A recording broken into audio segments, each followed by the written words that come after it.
안녕하세요. 천내중학교 2학년 여러분 반갑습니다. 이번 주에도 가정 수업 시작하도록 하겠습니다. 지난주에 여러분들한테 방탈출 퀴즈를 냈더니 너무 다들 잘 맞춰가지고 다음번에 방탈출 퀴즈를 하게 되면 여러분들이 아주 그냥 방에서 탈출을 할 수 없게끔 한번 만들어 보겠습니다.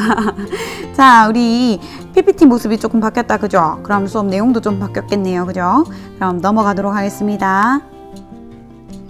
자, 오늘의 목차입니다. 지난 시간에 배운 내용 간단하게 보고 청소년의 소비 마무리 퀴즈까지 하도록 하겠습니다. 오늘의 학습 목표는 청소년기 소비 행동에 대해 설명할 수 있다가 되겠습니다. 선생님, 왜 갑자기 소비가 되는 거죠? 교과서를 보면 알아요. 교과서 청소년의 자원관리 3단원이었고 지난주까지 하던 게 시간관리 단원이었죠. 자기관리 단원이었고 바로 2단원으로 넘어가야 하는데 의복관리와 재활용 단원은 여러분들이랑 직접 만나서 수업하면 더 좋을 것 같아서 일단은 뒤로 빼놨어요. 그래서 요거는 등교 계약하면 만나서 하기로 하고요. 바로 3단원으로 넘어갑니다. 청소년의 소비생활. 교과서는 116쪽입니다. 청소년의 소비생활 소단원에 보면 합리적인 소비생활의 실천이라고 나와 있으면서 청소년기에 형성된 소비습관은 성인기의 소비생활에도 영향을 미친다라는 내용이 나옵니다. 그래서 우리가 지금 배워야 하는 이유 이해가죠? 그 전에 신조어 퀴즈를 한번 내보도록 하겠습니다. 1번 가심비. 힌트는 가격과 성능을 고려하는 걸 우리가 가성비라고 합니다. 그러면 가심비는 가격과 무엇을 비교하는 걸까요? 가심비란 가격 대비 마음의 만족을 추구하는 소비 형태를 마음심자죠. 마음의 만족을 추구하는 소비 형태를 가심비라고 합니다. 그래서 쉽게 풀어주자면 남들이 보기엔 터무니없는 가격이어도 자신에게는 가치가 있다고 생각하니까 비싼 돈을 주더라도 구입하는 소비 행태를 가심비라고 합니다. 실제로 젊은 세대들을 대상으로 옛날에는 가성비 소비가 주를 이루었다면 요즘엔 가심비 소비가 뒤따르고 있습니다. 이코노미. 힌트, 이코노미, 경제죠. 그러면 이코노미 앞에 1이 붙었어요. 무슨 뜻일까요?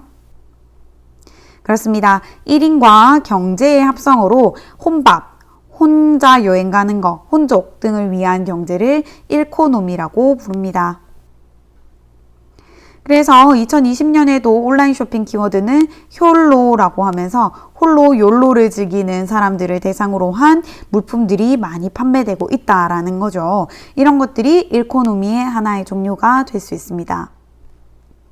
그 외에도 플렉스, 탕진잼, 포미족, 미닝아웃 등의 새로운 단어들이 생겼는데 플렉스 여러분들이 많이 알고 있죠. 힙합 용어로 시작해서 현재는 돈을 자랑하다, 부를 과시하다라는 의미로 사용됩니다.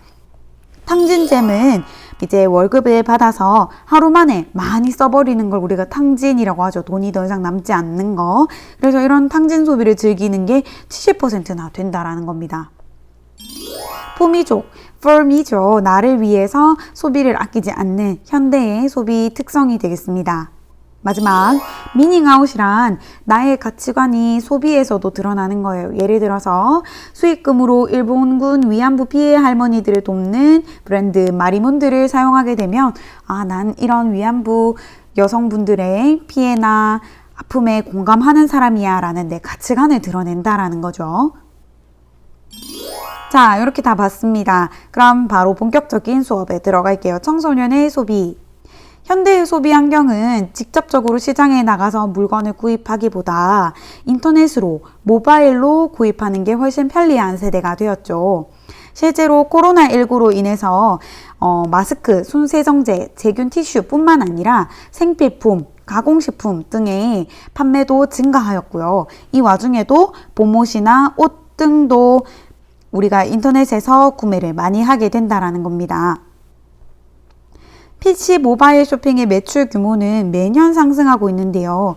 이걸 돈으로 따져보자면 거래액을 보자면 2019년 8월에 온라인 쇼핑 규모만 해도 11조 원이 온라인에서 거래가 되었다라는 거죠. 모바일 쇼핑도 7조 원이 구매가 되었다라는 겁니다. 이제 온라인 쇼핑은 우리 생활에서 뗄래야 뗄 수가 없는 중요한 소비자 원천이 됐죠. 그럼 용어 정리부터 먼저 할게요. 1번, 소비란 인간의 욕구를 충족시키기 위해서 구입하는 것. 상품이 될 수도 있고 서비스가 될 수도 있고 이런 것들을 구입하는 게 소비가 되겠고 이걸 구입하는 사람이 바로 소비자가 되겠습니다. 그럼 청소년은 소비자가 될 수 있을까요? 없을까요? 청소년도 소비자가 됩니다. 과거 소비생활은 성인만 한다라고 생각을 많이 했었죠. 돈을 버니까. 하지만 현대에는 10대 청소년의 소비도 중요해집니다. 청소년 소비자의 특징으로 보자면 1번, 주소득어는 용돈이 되겠죠.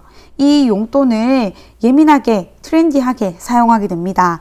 그리고 이 사람들은 자라서 미래에 제일 큰 소비를 할 소비층이 될 사람들입니다. 그래서 이러한 젊은 또는 어린 청소년 대상으로 마케팅을 하기도 하죠. 이 사람들에게 긍정적인 이미지를 심어두고 후에 성인이 됐을 때 우리 브랜드를 많이 사용해 주세요 라고 하게 된다는 겁니다. 청소년의 소비 성향 한번 알아보겠습니다. 용돈으로 이런 옷을 산 거니? 라고 엄마가 말하죠. 아, 제 마음에 든 걸로 산 거예요. 그냥 제 맘대로 할래요. 라고 말합니다. 특징 뭐겠어요? 이제 더 이상 부모님의 영향은 거절, 독립적인 소비를 원하게 됩니다. 부모님에게서 받은 용돈이지만 내 마음대로 쓰고 싶어진다라는 거죠. 두 번째, 야, 누가 요새 이런 거 뭐 입냐? 유행 다 지났다. 이렇게 친구가 얘기합니다. 그러니까 듣는 친구가 그런가? 이제 안 입어야겠다. 이렇게 주눅이 들게 되죠. 또래 친구들의 의견을 매우 중시하는 경향이 있습니다. A 브랜드의 옷을 입으면 스타일 업! 이렇게 광고를 하고 있죠. 그러면 이걸 본 친구가 오, 멋진데? 나도 사야겠다. 이렇게 생각을 한다는 겁니다. 광고와 대중매체의 영향을 많이 받는 특성이 있는데요. 실제로 10대 청소년들 웹툰이나 웹드라마를 보는 경향이 굉장히 많습니다. 보지 않는다는 6%, 7%에 불과하고 나머지 친구들은 적게나마 웹툰이나 웹드라마를 다 본다라는 거죠. 이게 바로 소비로 이어지게 됩니다. 영상 속에 나오던 제품들을 구매한 경험이 있냐라는 질문에 있다라고 대답한 경험이 84%나 되고 실제로 선호하는 영상 콘텐츠는 웹드라마나 유튜브가 되게 된다라는 겁니다. 그 다음 이번 달 용돈을 이미 다 써버려서 너 나한테 돈 좀 빌려줄 수 있냐? 야, 나도 이번 달 운동화 사느라 버스비도 없다. 무슨 특징일까요? 그렇죠. 소비를 한 경험이 부족하기 때문에 비합리적인 소비 행동이 나타나게 됩니다. 즉, 합리적이지 않은 소비 행동 나타난다라는 겁니다. 이러한 행동엔 무엇이 있을까? 우리가 총 4가지를 볼 건데요. 비합리적 소비 행동의 첫 번째 동조, 충동, 과시, 과소비. 요거는 사례를 통해서 구체적으로 보도록 하겠습니다. 동조 소비. 친구나 연예인 등이 구매하는 상품을 모방, 따라하여 구매하는 것입니다. 이 효과로는 우리가 밴드웨건 효과라고 부르기도 하는데요. 밴드웨건, 이 마차를 우리가 밴드웨건이라고 해요. 위에 연주하는 사람들이 타고 있죠. 밴드웨건이 마차 위에 올라타서 연주를 시작합니다. 그럼 호기심의 사람들이 모이게 되죠. 그럼 3번째, 모인 사람들을 보면서 저 멀리 있던 사람들이 여기 뭐가 있지? 하고 따라오게 되죠. 이걸 우리가 밴드웨건 현상이라고 하는데요. 이게 소비에서도 나타나게 된다라는 거죠. 어떻게? 남이 하니까 나도 산다. 남들이 사니까 나도 따라서 산다. 라는 현상이 나타나게 됩니다. 이것 또한 합리적이지 못한 소비 행동이죠. 내가 원해서 사는 게 아니라 남들이 사니까 사는 거죠. 제일 대표적인 예시로 몇 년 전에 우리나라에 엄청 많이 팔렸던 허니버터칩 같은 경우에 팔린다, 남들이 산다 하니까 더 많이 따라 사게 된다라는 겁니다. 이런 경우 남들이 다 비슷한 티셔츠를 입고 있으니 나도 이 티셔츠 사야겠네 라고 생각하는 게 전형적인 밴드웨건 형상이 되겠습니다. 반대로 스눕 효과라고 있습니다. 스눕이란 영어로 재산과 지위로 잘난 체 하는 사람을 스눕이라고 하는데, 이 사람들은 어떤 특징이 있냐? 나는 타인과 다르다는 것을 과시하기 위해서 다른 사람들이 많이 사는 건 오히려 안 사는 현상을 스눕 효과라고 나타낼 수 있다라는 거죠. 웬들 저렇게 사는 거야? 난 안 살 거야. 왜냐? 남들이 사는 건 가치 없어. 난 남들과 다르니까 특이한 거, 나만의 것을 살 거야. 그 다음 충동소비입니다. 계획에 없는 상품이나 서비스를 충동적으로 구매하는 것을 충동소비라고 하는데요. 어머, 이건 사야 돼. 마음을 먹고 가서 사는 게 아니라 보고 마음에 갑자기 들어와 버려서 이것의 필요 유무에 관여받지 않고 급진적으로 구매를 하는 건데요. 옛날에는 되도록 충동구매를 안 해야지 라고 생각했다면 이제는 인식이 많이 바뀌었어요. 충동구매여도 내 마음이 좋다면 사도 된다라는 의견이 굉장히 많다라는 겁니다. 그러면서 홧김 비용이라는 것도 생기게 됩니다. 감정적으로 스트레스를 받으면 충동적으로 감정적으로 이제 스트레스 받고 화가 나니까 자기도 모르게 홧김에 돈을 쓰는 거죠. 야근 후에 택시 타버리기, 홧김에 치킨 시킨다든지 계획이 없던 화장품을 구매한다든지 이런 것들이 홧김 비용이 되기도 합니다. 이것 또한 비합리적인 소비 행태입니다. 그 다음 과시소비입니다. 나의 경제력을 과시할 수 있는 상품을 구입하는 것인데요. 이건 다른 말로 배블런 효과라고도 합니다. 상식적으로 가격이 올라가면 이거에 대한 수요, 사람들이 사는 비율도 줄어들어야 하는데 반대로 가격은 올라가는데 사람들이 계속 더 많이 사는 게 배블런 효과예요. 이유는 뭐죠? 가격이 올라도 살 거야. 왜? 체면이 있으니까. 비싸다고 벌벌 떨면 상류층이 아니지. 즉 남들에게 보여주기 위한 과시소비로 배블런 효과를 쓰는데요. 요즘은 고등학생들이 이렇게 명품에 빠져서 과시소비를 하는 경향이 늘고 있어서 굉장히 우려스러운 목소리도 많이 나오고 있습니다. 소비 돈조 현상을 부를까 하는 얘기도 나오죠. 즉 남들이 과시 소비를 하다 보니까 그거에 따라가야 할 것 같은 압박감을 준다라는 겁니다. 그러면서 과소비가 나타나게 됩니다. 자신의 경제 능력 이상으로 지나치게 많이 구입하는 것을 과소비라고 하는데요. 실제로 청소년들이 생각하는 10대 명품 소비 문화는 본인들 스스로도 과도한 소비를 조장한다라고 생각한다라는 의견이 많았어요. 특히 문제점은 경제적 능력보다 더 큰 명품 소비가 문제점이 될 수 있다라는 걸 의견을 제시해 주었습니다. 그래서 명품 소비에 집착하다 보니 부모님에게 무리한 가격의 요구를 하기도 하고 또는 명품을 사기 위해서 알바까지 하는 청소년들 심리적으로는 만족감을 느끼지 못하고 우울증에 걸릴 위험도 크다라고 하네요.